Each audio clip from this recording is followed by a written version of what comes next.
Good morning and welcome to Bible class this morning. My name is Landon and this is Wade, and we want to welcome you to Sunday morning Bible class. And we know you've been missing your friends during Bible class. You've been missing Miss Becky during Joy Explosion, and so we're bringing Bible class to you for the next few weeks as we sing, as we worship, as we study God's Word. And Landon's going to tell you this morning about what we're going to be talking about. We have a very exciting Bible story for you this morning. We have some never before seen footage from an interview with the Good Samaritan. Now, you probably know the story of the Good Samaritan, about how he helped other people and how he went and he helped a guy who needed it. And we're going to study that this morning. But first, we're going to sing some songs. So wherever you are right now, go ahead and stand up.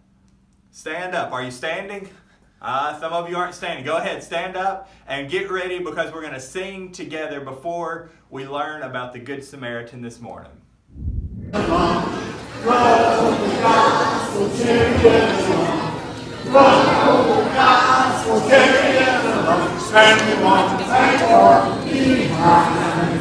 If our sinners in the way, we will. What? Okay, if the sinner's in the way, we will stop and pick him up. If the sinner's in the way, we will stop and pick him up. If the sinner's in the way, we will stop and pick him up. And we won't tag along behind. So roll, chariot along. Roll the gospel chariot along. Roll the gospel chariot along. But if the devil's in the way, we will. Come on. If the devil's in the way, we will. If the devil's in the way, we will. If the devil's in the way, we will. And we won't tag along behind. So roll the gospel chariot along. Why don't you roll? So chariot along, roll the gospel chariot along, and we won't tag along behind. Matthew, Mark, Luke, and John, first and second. Come on, sing it. Blessing and obedience, Philippians, Colossians, first and second, first and second Timothy, Titus and Philemon, Hebrews, James, first and second Peter, first and second Third John, Jude and Revelation. What do I have in my hand? Bible. I have a book in my hand. The book is called the Bible. B-I-B-L-E, B-I-B-L-E, B-I-B-L-E. The Bible is God's Word. I have a book in my hand. The book is called the Bible. B-I-B-L-E, B-I-B-L-E, B-I-B-L-E. The Bible is God's Word. I have a book in my hand. The book is called the Bible. B-I-B, B-I-B, B-I-B. The Bible is God's Word. I have a book, and the book is called the Bible. B-I-B, B-I-B. The Bible is God's Word. I have a book in my hand. The book is called the Bible.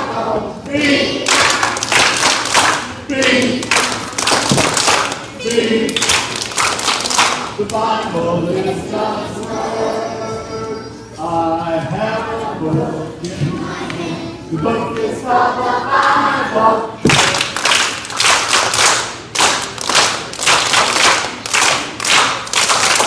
The Bible is God's Word. The Wise man built his house on the rock. Wise man built his house on the rock. Wise man built his house on the rock. And the rain came tumbling down.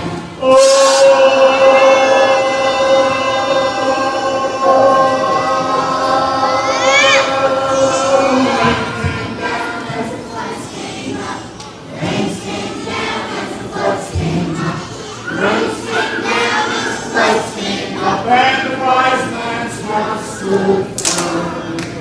But the foolish man built his house on sand. Foolish man built his house on sand. Foolish man built his house on sand. And the rain came tumbling down. The rain came down as the floods came up. The rain came down as the floods came up. The rain came down as the floods came up. And the foolish man's house went. So build your house on the Lord Jesus Christ. Build your house on the Lord Jesus Christ. Build your house on the Lord Jesus Christ. And the blessings will come down. The blessings come down as the prayers go up. The blessings come down as the prayers go up. The blessings come down as the prayers go up. So build your house on the Lord Jesus Christ. If I were to ask you, what do you think the most important commandment or rule in the Bible is? What would you say? Think about it. What do you think the most important commandment in this book is? In Luke chapter 10, we see someone ask Jesus what he thinks the most important commandment is. A guy comes up to Jesus and he says, Jesus, what is the most important commandment?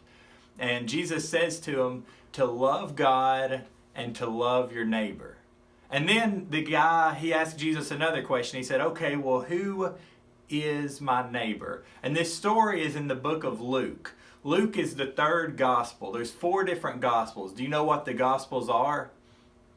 Think about it. There's 4 of them. It's Matthew, Mark, Luke, and John. Those are the Gospels. And these books are all about Jesus. And in this story, this guy asked Jesus, what is the most important commandment? And he says to love God and to love your neighbor. And then he says, who is my neighbor? I want you to think about that question. Who is your neighbor? Who lives beside you? You know, who are the people who live in the house next to you? But that's not really what Jesus was talking about when he said to love your neighbor. And he goes on to tell a parable. Now, a parable is what Jesus used to teach other people. A parable is something that is an earthly story with a heavenly meaning. Jesus was a great teacher, and he told a lot of stories when he taught. And these stories were called parables. He told them in this way to make heavenly things easier for the people to understand. So a parable is an earthly story with a heavenly meaning. And in this parable, he starts off by saying that there was a man who is on his way from Jerusalem to Jericho. And so this guy, he's walking down the road and he's traveling. And while he's on that road, these men come and they beat him up. And they take all of his money and all of his stuff and most of his clothes, and they leave him there, and he's just laying there, and he's hurt, he's bleeding, and he's dying on the side of the road. And as he's laying there, a priest starts walking down the road, and he sees him there, and I bet the guy laying there thought, oh good, finally someone who can help me, but he just walked by on the other side. And then after that, a Levite, he comes walking down this road, and he sees him laying there, and he's bleeding, he's hurt, and instead of stopping and helping him, he just keeps walking. And then finally a guy comes down, and he's a Samaritan. Now the Samaritans usually did not like the Jews. They hated the Jews, and so usually this would be someone who he would not help. This was his enemy. But he goes and he stops and he helps him. And he not only helps him, he gets him, he helps him up, he puts him on his donkey, he takes him to a hotel, he pays for him to stay in the hotel, he puts bandages on where he's hurt, and he takes care of him, and he says, if there's anything else I can do, I'll be back in a few days and I'll help you some more. And then Jesus, after he tells this story, he says, who was the neighbor to this man? Well, the neighbor to him was the one who helped him. So for us, I want you to think about in your life, who is your neighbor? Who is someone who's close to you that you can help? When you see someone who's hurting, who's going through a hard time, will you help them? It could be someone at school that you know is having a hard day, or maybe doesn't have a lot of friends, or doesn't have anyone to sit by them, or maybe people are being mean to them, and you can be nice to them. You can go and you can sit by them. You can be the person who makes them feel a part of the group. You need to look for opportunities to love other people. Jesus said that that's the most important rule in the Bible, is to love other people. Now, I have some very exciting news. You see, what we're going to do next is I'm going to go over to one of our reporters, Thaddeus Quimper. He is out and he is going to interview the Good Samaritan.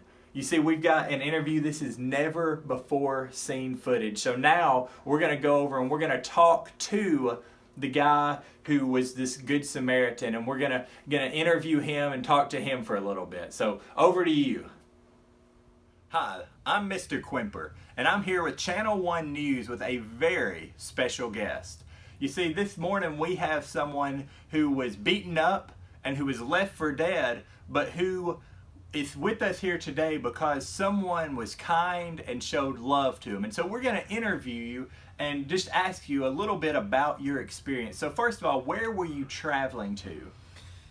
Well, I was in Jerusalem, but I was headed down to Jericho, and well, let's just say something happened to me that I've never experienced. What happened to you while you were going down to Jericho? Well, I was just strolling through, heading down. Out of nowhere, these guys pop up. They were robbers, thieves. They grabbed me, they stripped me of my clothes, they were punching me, they were kicking me. They left me there, and I was in such bad shape that I thought I was going to die. So you're laying there, you've been beaten up, and you're left for dead. Mm-hmm. Well, you're here with us, so obviously someone helped you. Who was the first person that came by you? Yeah, well, I'm still sore and hurting, but I'm recovering pretty nice. But I'm laying there, like I said, I'm bleeding, and I looked up and I thought, there's some hope. There's a priest. He's coming down. Oh, so a priest was coming down. He must have been the one who helped you and saved you. Well, you would think, but he saw me and he just kept right on walking. And so the priest, he comes, he sees you, and he doesn't even help you out? No. You mean the priest didn't save you? He didn't help you? He just left you there? Didn't acknowledge me. Oh, well, who came by next? Well, I was a little down at that moment, but I looked up and Levi was coming. That must have been such a relief for you. So you're laying there, you're bleeding, you're hurt, and a Levite, a man of God, someone who loves God, who is probably coming from worshiping God, sees you, and he must have helped you, right? Well, one would think. He did exactly what the priest did. Exactly. Oh. So the priest and the Levite saw you laying there and just kept on going. Right on. Well, who came by next? Well, at this point, I'm really down. I'm hurting. I really thought I was going to die. And I looked up and I saw a Samaritan. Oh, no. What did he do? Did he kick you? Well, did he beat you up even more? Because, the Samaritans, they do not like people like you. They don't like the Jews. That's right. I thought when I saw him, if there's anybody that might try to hurt me even worse, it's going to be him. Yeah. But you know what he did? What did the Samaritan do? It's something like I have never seen before. He looked at me and I could see it in his eyes. It wasn't a look of anger. It wasn't a look of fear. It was a look of love, a look of compassion. You know what he did? What did he do? he came over, and I was kind of shaking because, you know, like I said, I could see in his eyes that he didn't look angry and he didn't look upset with me, but I was still shaking. I was nervous. I didn't know what he was going to do. But he looked at my wounds. He poured oil and wine on them. I was hurting. There was no way I was going to be able to walk. He got off his animal, his own animal, and he picked me up and set me on his animal. He took me to a place to stay that night, and he took care of me the whole night. Wow. What an amazing story. I mean, a man who was beaten up, who was left for dead, and a priest and a Levite just kept on going. But then a Samaritan, someone who you would think would not care for you at all, someone who would be your enemy, showed love to you. That is truly amazing. I guess... You know, I learned something. What did you learn from this? Really valuable. He showed me that your neighbor is not just somebody that you like. Your neighbor is somebody that might make fun of you and you would think would try to harm you. Your neighbor is people you don't like. Wow. So he was nice to people even who he didn't like. I guess you truly can love and care for anyone, even the people who you wouldn't expect. Anyway, I'm Mr. Quimper here with Channel 1 News. Thank you for tuning in. Thank you for being with me, thank you. For our special guest here. And back to you over at the station. Well, that was kind of strange. But I do want to say thank you for watching this video. Thank you for joining me for class today. I hope that you learned something about this parable that Jesus taught about the Good Samaritan. But it's only going to help you if you take what you learned and use it. So go this week and try and be extra kind and extra loving to the people that you see. I hope that you have a great week.